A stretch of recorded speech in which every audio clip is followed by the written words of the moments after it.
ఆంధ్ర తెలంగాణలో తక్కువ ఫీజులతో high quality results ఇస్తున్న ఏకైక సంస్థ తిరుమల్ ఐఏఎస్ ఇన్స్టిట్యూట్. ఒకరి తర్వాత ఒకరు ఒకటో రెండో తప్ప సహజ మరణాలే కానీ అనుమానాలు ఎన్నో.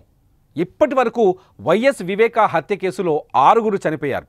రీసెంట్గా రంగన్న చనిపోవడంతో మిగిలిన సాక్షులకు ప్రాణభయం పట్టుకుంది. ఈ నేపథ్యంలో ఈ కేసులో అప్రూవర్గా మారిన వివేక కారు డ్రైవర్ దస్తగిరి కడప జిల్లా ఎస్పీ అశోక్ కుమార్ను కలిసి తనకు భద్రత పెంచాలని సిపిని కోరారు. వైసీపీ నేతల నుంచి తనకు ప్రాణహాని ఉందని స్పష్టం చేశారు. గతంలో ఉన్న సెక్యూరిటీనే కొనసాగించాలని ఎస్పీని దస్తగిరి వేడుకున్నారు.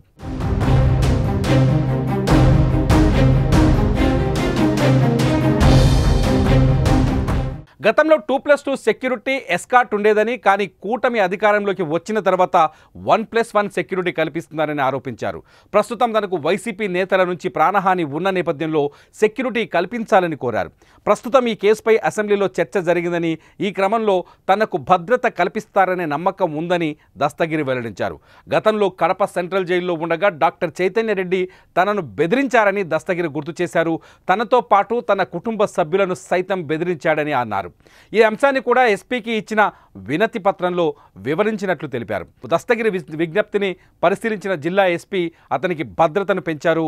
ప్రస్తుతం దస్తగిరికి 1+1 సెక్యూరిటీ ఉండగా దీన్ని 2+2గా మార్చారు.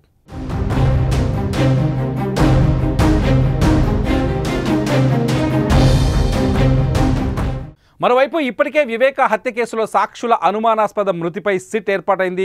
2019 నుంచి ఇప్పటి వరకు వైఎస్ వివేక హత్య కేసులో కీలక సాక్షులు 6 మరణించడం వెనుకున్న కారణాలను నిగ్గు తేల్చడానికి వైఎస్ఆర్ జిల్లా ఎస్పీ అశోక్ కుమార్ ప్రత్యేక దర్యాప్తు బృందాన్ని ఏర్పాటు చేశారు. ఈ సిట్లో జమ్మలమడుగు, పులివెందుల డిఎస్పీలతో పాటు 3 సిఐలు, 2 ఎస్ఐలు, 10 మంది కానిస్టేబుళ్లు ఉన్నారు. వీరితో పాటు సాంకేతిక ఫోరెన్సిక్ బృందం కూడా సిట్లో ఉంది.